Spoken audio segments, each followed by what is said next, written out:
Welcome to the Deep Dive. We're the place you come to when you want to plunge into stacks of information and really pull out those nuggets of knowledge and insight. Today, we're exploring something I think a lot of us are thinking about: unlocking new income streams, getting a bit more freedom through, well, what people call a side hustle. Our source for this deep dive is Chris Guillebeau's book, Side Hustle. And our mission really for you listening is to unpack the practical steps, the actual actions, and, just as important, the mindset you need to start something profitable without having to quit your main job. We want to give you that knowledge efficiently, but also thoroughly so you can actually start picturing what could be possible for you. Yeah, and it's amazing how these things often start, isn't it? Like almost by accident sometimes. The book mentions this guy in Britain, right? He loved fish tanks. Started reviewing them online, put up some Amazon affiliate links, and bam, $700 a month just from talking about fish tanks. Wow, seriously? Seriously. Or there's the story of a government worker in San Diego, did a friend a favor, photographed their wedding. Yeah.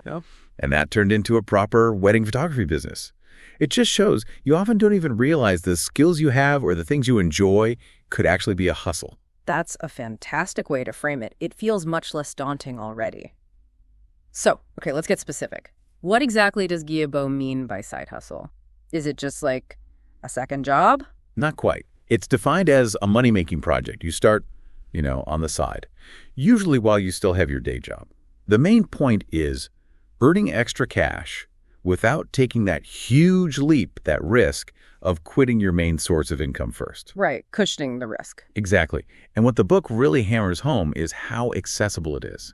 You honestly don't need a pile of money to start. You don't need tons of free time. Forget needing a specific degree or hiring employees right away. You don't even need past business experience. The author's whole thing is showing people the path because he's done it himself countless times. That is really liberating because I think that phrase, starting a business, can feel so heavy, So what about the mindset then? If someone's feeling a bit, overwhelmed just thinking about adding another thing to their plate. Yeah, mindset is key. It really boils down to a few things. You've got to be willing to learn new stuff. You need to be okay with experimenting, trying things out. And honestly, the biggest thing, you have to actually do something. Take action. That 27-day plan we'll talk about, it's all built around doing. Yeah. Because that's the only way you genuinely learn this stuff. It's not about sitting around planning forever. Okay. It helps you get past that where do I even start feeling because you're just focused on the next small step, not the entire mountain. That does sound way more practical than, say, spending 6 months writing a perfect business plan that might not even work. Right. Or taking some college course where, like the book mentions, maybe only 15% is actually useful for your specific thing. Yeah, I've heard that frustration. So how does this 27-day plan actually break it down? How does it get you moving? It's structured, but it's all about momentum. It's set up week by week, 5 weeks in total. Week 1. It's all about brainstorming ideas, profitable ones, specifically. Okay, idea generation. Week 2, you narrow it down. You pick the one idea you're going to run with for now. Selection. Makes sense. Week 3 is about crafting your offer. Yeah. How do you present this idea so people actually want it, making it irresistible? The offer. Week 4 is the big one. You launch, you put it out there, start seeing what happens, tracking Yep, things. let's go time. Exactly. And then week 5 is crucial. Regroup, refine, improve. Look at the data, the feedback, and figure out how to make it better. That structure sounds really helpful, but even 30 minutes a day for 27 days. For someone with a busy job, maybe kids, that can still feel like a lot. Absolutely. Before we get into the nitty-gritty of week 1, how do you know if this whole hustling life is even right for you, the listener? That's a fair point. The book actually has 2 really simple questions to ask yourself. First, do you like the idea of having multiple income sources? Okay. Diversification. Yeah, does that appeal to you? And second, are you genuinely willing to spend at least 30 minutes a day working on this for the next 27 days? The commitment question. That's the one. If you can honestly say yes to both of those, then the book argues this approach can definitely work for you. It's about focused, consistent effort, not necessarily grinding for hours every day. Got it. So, assuming the answer is yes, let's talk week 1. Generating ideas. The book says, money grows on trees if you plant the right seeds. How do we find those seeds? What makes an idea good in this context? Right, finding the right seeds. Guillebeau lays out 3 P factors for a good idea. First, it has to be feasible. Feasible, meaning? Meaning you can actually start it quickly. while still working your job. It can't be something that takes like 6 months just to get off the ground. Okay, quick start. Second, it needs to be profitable. There has to be a clear path to making money, ideally without needing a huge investment up front. Low startup costs are key. Makes sense. Profitability. And third, it needs to be persuasive. It has to be something people actually want, something timely, appealing. Yeah. Hard to say no to. Persuasive. Got it. Think about Dan, the healthcare database guy mentioned. He started tutoring online, right? $55, $65 an hour. Feasible, profitable, persuasive. Yeah. But then he noticed his clients needed more custom database work. And that was even more profitable, scaling up to $80, $125 an hour. He spotted a deeper need. Generally, these hustles tend to fall into 3 buckets. You're selling a physical product, you're providing a service, or you're a middleman, like buying stuff cheap and reselling it. Okay. The real trick is just looking around. What are people complaining about? What do they need help with? What problems can you solve? That focus on needs seems critical. And you mentioned Dan scaling up. That brings up another interesting point from the book. The difference between starter ideas and next level ideas. Can you unpack that? Because that really changes the perspective. Yeah, that's a really important distinction for thinking longer term. Starter ideas are the basics. Think driving for Uber, selling your old clothes on eBay. Right, the common ones. They get you some cash, sure, but they hit a ceiling pretty fast, right? Yeah. Your time limits how much you can drive. You run out of old clothes to sell. True. Next level ideas have more legs. They're built for sustained profit and growth. So instead of driving for Uber, maybe you coach other Uber drivers on how to maximize their earnings. Ah, leveraging your knowledge. Exactly. Or instead of just selling your own used stuff, you actively source specific types of used goods to resell online. That's scalable. So it's about overcoming the limitations of the starter idea. Precisely. You look at the bottleneck and figure out a smarter way. Like Joe and Jack in the book, they wanted to start a distillery. Huge upfront cost, tons of regulations, right? Yeah, sounds massive. They pivoted. They started selling homemade gin kits. Way more feasible, lower risk, tapped into that whole DIY trend. That's a next level pivot. That's a great example. Okay, so let's say you've brainstormed a few ideas, maybe a mix of starter and next level. Week 2 is about choosing. Yeah. How do you pick the best one when maybe 2 or 3 look promising? Yeah, decision paralysis is real. This is where the book introduces something called the side hustle selector. It's basically a simple tool, like a scoring matrix. Okay, a tool. You rank your different ideas against key factors: feasibility, profit potential, how persuasive it is, maybe how motivated you are to actually do it. So you quantify it a bit. Exactly. Take Meredith Floyd Preston, the Waldorf teacher. She made amazing lesson plans for her own class. She realized other teachers would probably love them. She compared selling these lesson plans online versus doing in-person coaching. The online plans scored way higher on feasibility, profitability, efficiency, because she could sell the same plan over and over with almost no extra work. Scalability again. Right. Her specific factors were feasibility, profitability, persuasion, efficiency, and her own motivation.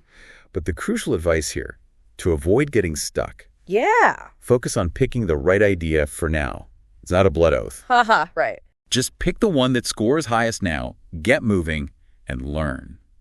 You can always change course later based on what you find out. Action beats analysis paralysis every time. I really like that. The right idea for now. Okay, so idea selected. Week 3. Turning it into an irresistible offer. What goes into making an offer truly irresistible? It's about packaging it right. Yeah. It's more than just saying, I sell X. An irresistible offer needs a few key parts. First, the promise. The promise. Yeah. How will this actually change someone's life or solve their problem? Like Jake Pasco's guitar lessons at, not just lessons, but the most awesome guitar lessons in the universe. That's a promise. Okay, makes sense. What else? Then you need a pitch. Why should they buy now? Maybe there's urgency, maybe scarcity, some reason not to wait. Create some FOMO. Yeah, basically, yeah. Then obviously the price. Needs to feel fair for the value. And finally, a clear call to action. Tell people exactly what to do next. Click here, sign up now, buy today. Promise, pitch, price, call to action. Got it. And one more thing that's super powerful. An origin story. The story behind it. Yes. People connect with stories, with emotions, not just facts and features. It builds trust. Like Carol Cashmere, the Cashmere Company. Right, you mentioned them earlier. Started by a couple who met in Nepal, wanted to help local artisans, donated profits. That story connected way more than just, we sell nice scarves. It gave the brand heart. That makes a huge difference. Okay, so you've crafted your offer, but before you hit launch, there's usually admin stuff. Licenses, bank accounts, taxes. How does the book suggest handling that, especially if it feels intimidating? The advice is super practical and, honestly, quite relieving. Right. Focus on getting revenue first, prove the concept. Really, don't worry about the paperwork up front. The book's mantra is basically, everything is figure-outable. Once you actually have customers paying you, figuring out the admin becomes much easier and, frankly, more motivating. Okay. Look at Sarah Hannington and her custom candy hearts. 6-figure business. She didn't buy fancy custom equipment until after she had a ton of orders proving people wanted it. She figured out production as she went. The mini toolkit advice is simple. Keep records, get a separate bank account if possible, even just a personal one you only use for the hustle.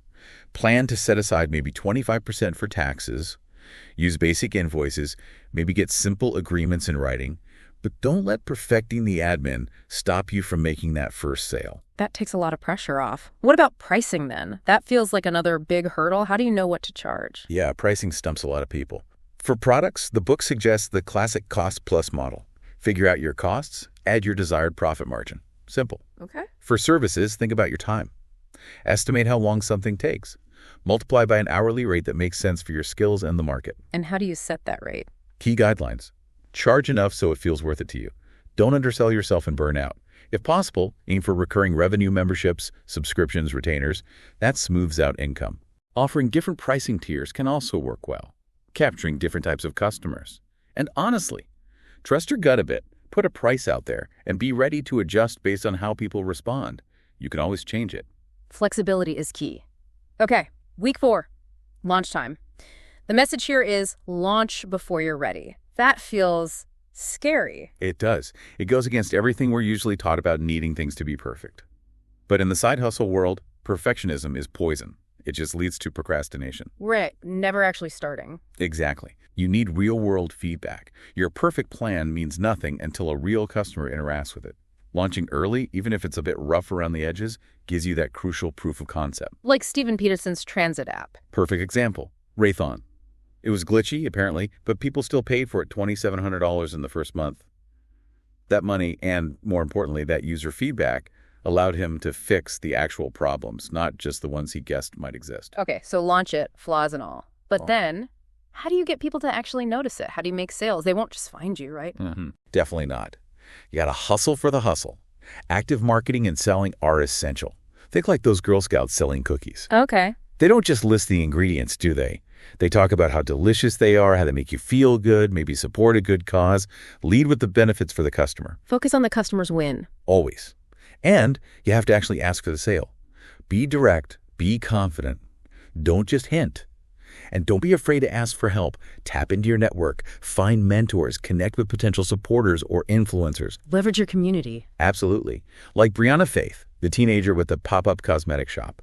She found free space, she worked like crazy, but she also actively sought advice and support from her community to build buzz. Or look at Gabby Orchid on Pinterest. She didn't just post pretty pictures. She experimented constantly, figured out what specific groups were interested in, how they behaved online, and then found smart ways to monetize that attention, eventually earning over $1,000 a month. It took observation and persistence. So it's about actively putting it out there and learning from the response, which leads nicely into week 5, regrouping, refining, improving. How do you know if it's actually working? What should you be looking at? Metrics are your friend here. You need to track the basics. How many sales are you making? What's your total revenue? Crucially, what's your actual profit after costs? On the bottom line. Yes. And customer feedback is gold. What are people saying? Are they happy? Are they confused? Tim Hatton, the resume guy, he started doing custom resumes for $5 on Fiverr. Wow, $5? Yeah, he tracked his time and realized he was making almost nothing per hour. So he pivoted. He started selling resume templates for $11 each, made $450 a month with way less effort because it was instantly deliverable. Smart pivot based on data. Exactly. It's all about focusing on the winners. Do more of what's working, get rid of what's not. Like Anna Ramirez, the artist. She tried different things, but found licensing her art was bringing in consistent income and positive feedback, so she doubled down on that. Track, analyze, adjust. That makes sense. It's an ongoing cycle. Yeah. But what about making it sustainable? How do you stop the side hustle from just becoming another demanding job? How do you scale efficiently? Systems. That's the magic word. Systematizing your processes. Smart hustlers document everything. Document, like write it down. Yep. Step by step. How do you handle inquiries? How do you fulfill orders? How do you market? Adam White, the guest post tracker guy. Yeah. He documented his entire process for finding blogs to guest post on. Okay. Then he refined that process and turned the documentation itself into a $49 product. It started earning him $3,000 a month because he'd created a system others could use. That's brilliant, turning the process into the product. It is. Systems mean using tools, too. Simple stuff, like a CRM customer relationship management to track leads and customers, project management tools like Trello or Asana to organize tasks, basic bookkeeping software. These aren't just for big companies. They make your life easier and free up your time. And the book really drives home just how varied side hustles could be. It's not just online stuff. Think subscription boxes, local services, even real estate investing. Real estate, that sounds like it needs a lot of capital. Not necessarily how the book frames it. It talks about accessibility, lower down payment options, investing remotely, focusing on generating cash flow from rental income rather than just hoping the property value goes up. Interesting. It really just underscores the main point. Side hustles create options. They give you flexibility, financial breathing room, maybe even a path to something bigger. It's about finding what works for your skills, interests, and goals. So, wrapping this all up for our listener, what's the big takeaway here? We've gone from unexpected beginnings through a structured plan to launching and refining. What does it all mean? I think it means that idea you've had rattling around in your head, that skill you have, it could actually be something real, something that provides more freedom, more security. It's about empowering yourself to just start. It really boils down to action, doesn't it? It really does. So maybe the question to leave you with is this. If you dedicated just 30 minutes a day, starting today, for the next 27 days, what tiny seed of an idea could you plant? What might that grow into? That's a powerful thought to end on. And if you want to explore more, resources like sidehustleschool.com mentioned in the book are out there. But the core message we've unpacked today is clear. Take action. Learn as you go, and you might just surprise yourself with the possibilities you uncover.